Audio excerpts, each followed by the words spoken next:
Hi friends, मैं अपने इस यूट्यूब चैनल में आपका स्वागत करता हूं। दोस्तों, आज के इस वीडियो में हम लोग थ्री फेज ट्रांसफार्मर के जो पार्ट्स होते हैं उनके बारे में अध्ययन करेंगे और किस पार्ट का कौन सा कार्य होता है उसको भी हम आज जानने का प्रयास करेंगे। तो बेसिकली ये मेरा वीडियो थ्री फेज ट्रांसफार्मर के लिए रहेगा। थ्री फेज ट्रांसफार्मर में जो भी पार्ट लगे होते हैं उनको हम आज उनके नाम और उनके काम को अध्ययन करेंगे। तो आइए स्टार्ट करते। जैसा कि आप इमेज में देख पा रहे होंगे कि थ्री फेज ट्रांसफार्मर है और इसके में स्टार्टिंग से बात करते हैं तो इसमें सबसे पहला नंबर तो आता है, टॉप में देखेंगे तो इसमें सबसे पहला नंबर पे आता है कंजर्वेटर टैंक। देखिए, कंजर्वेटर टैंक इसलिए लगाया जाता है, आप लोग जानते होंगे कि ट्रांसफार्मर में तेल डाला जाता है। तो तेल डालने का मुख्य उद्देश्य है कि ट्रांसफार्मर को कूलिंग करना है। यानी कहने का मतलब, अगर कोई ट्रांसफार्मर बिजली से कनेक्ट है और वो सप्लाई दे रहा है तो वो लोड ज़्यादा होने की वजह से उसकी बाइंडिंगें हीट होती हैं, जिसकी वजह से ट्रांसफार्मर गर्म होता है। तो ट्रांसफार्मर को ठंडा करने के लिए हम लोग कूलिंग की व्यवस्था करते हैं। तो कहीं कहीं कूलिंग के लिए तो हम लोग कूलर का यूज करते हैं, जबकि कहीं कहीं कूलिंग के लिए हम लोग तेल का यूज करते हैं। तो नॉर्मली हम लोग जो बड़े ट्रांसफार्मर होते हैं तो वहाँ पे हम तेल और कूलर दोनों का यूज करते हैं कूलिंग करने के लिए। तो यहाँ पे जो कंजर्वेटर टैंक होता है इसमें कुल मिला के वो तेल डाला जाता है। तो उस तेल का नाम होता है एस्फॉल्ट तेल, जो खनिज पदार्थों से मिलकर बनाया जाता है। तो जो एस्फॉल्ट तेल होता है, इसको देखिए, इसमें क्या होता है कि जैसे जो मेन टैंक होता है उसमें तेल भरे रहते हैं, लेकिन अगर मान लीजिए कूलिंग के दौरान वह तेल उसमें से कुछ कम हुआ, यानी मेन टैंक से अगर कुछ तेल कम हो जाता है तो कंजर्वेटर टैंक में तेल डाला रहता है, तो वहाँ से वो तेल चल चल के फिर मेन टैंक में चला जाता है। यानी कहने का मतलब, अगर मेन टैंक में अगर कोई भी प्रॉब्लम आती है, यानी तेल की कमी महसूस होता है, तो तुरंत कंजर्वेटर टैंक से तेल वो मेन टैंक में जाता है। तो यानी कहने का मतलब ये है कि जो कंजर्वेटर टैंक होता है इसका मुख्य उद्देश्य होता है कि तेल को अपने पास में स्टोर करके रखना, आवश्यकता पड़ने पर मेन टैंक को दे देना। तो ये होता है कंजर्वेटर टैंक। अब बात आती है मेन टैंक क्या होता है। देखिए, मेन टैंक में आप इमेज में देखिए, मेन टैंक क्या होता है। इसमें कुल मिला के तेल भरा रहता है और साथ ही साथ इसमें कोर रहती है, यानी ट्रांसफार्मर की जो कोर होती है इसी में रखी जाती है और इसी कोर में कई लिम बनी होती है, उन्हीं लिमों में बाइंडिंग की हुई होती है।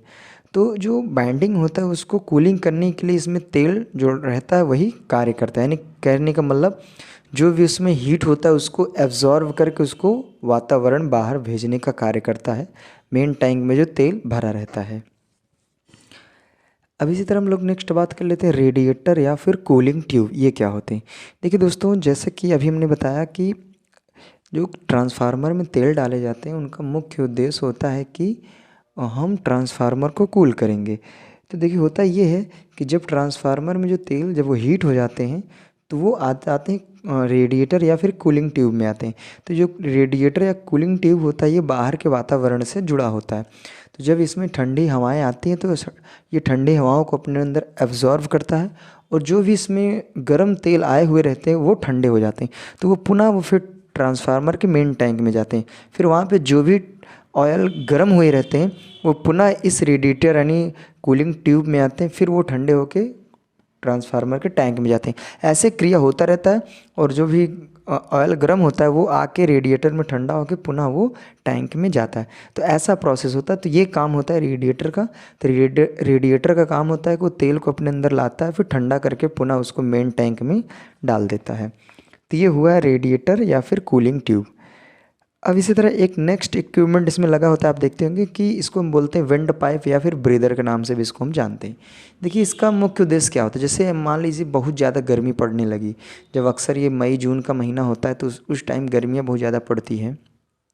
तो आप देखा करिए कि जो पावर हाउस होते हैं, जो सब स्टेशन होते हैं, वो खुले मैदान में बनाए जाते हैं। तो वहाँ पे धूप ज़्यादा पड़ने की वजह से ना तो कूलर उसको ठंडा कर पाता ट्रांसफार्मर को, ना ही आयल। तो ज़्यादा गर्म हो जाने की वजह से उसमें क्या होता है कि ब्लास्ट होने का चांस रहता है। तो इसलिए इसमें हम लोग ब्रीदर या फिर वेंट पाइप लगा देते, ताकि अगर मान लीजिए इसमें कांच रहता है, अगर ज़्यादा हीट हो गया, अब ना तो कूलर उसको ठंडा कर पा रहा है ना ही ऑयल, तो क्या करता है, इसमें जो कांच रहता है वो फुट जाता है। जब वो चिटक के हट जाता है तो जो भी उसके अंदर की गर्मी होती है वो वेंट पाइप के माध्यम से बाहर आ जाती है। तो वेंट पाइप का भी काम होता है कि यानी ट्रांसफार्मर को प्रोटेक्शन देने का कार्य करता है। अब नेक्स्ट हम बात करते हैं एच टी बुशिंग क्या होती है, हाई टेंशन बुशिंग। देखिए, हाई टेंशन बुशिंग का तात्पर्य यह है कि जब ट्रांसफार्मर का मेन उद्देश्य हम जानते हैं कि लो वोल्टेज को हाई वोल्टेज में, हाई वोल्टेज को लो वोल्टेज में कन्वर्ट करता है। तो यदि मान लीजिए एचटी बुशिंग का मुख्य उद्देश्य होता है कि वो हाई वोल्टेज को अपने अंदर ग्रहण करके ट्रांसफार्मर को देता है। तो यानी मुख्य एचटी हाई टेंशन का मुख्य उद्देश्य यह है कि जो हाई सप्लाई होती है यानी उच्च वोल्टेज होता है उसको एब्जॉर्व करके ट्रांसफार्मर की बाइंडिंग तक उसको पहुँचाने का कार्य करता है।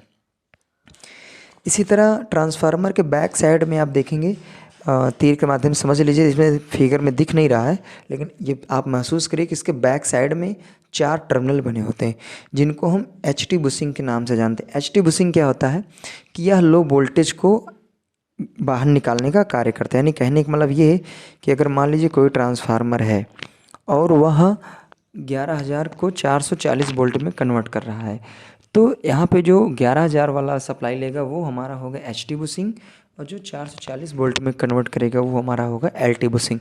तो जो 3 फेज ट्रांसफार्मर होता है इसमें एचटी में तो 3 टर्मिनल होते हैं, जबकि एलटी में कहीं कहीं 3 देखने को मिलते हैं, कहीं कहीं 4 देखने को मिलते हैं। तो देखिए 3 कहाँ पे देखने को मिलते हैं।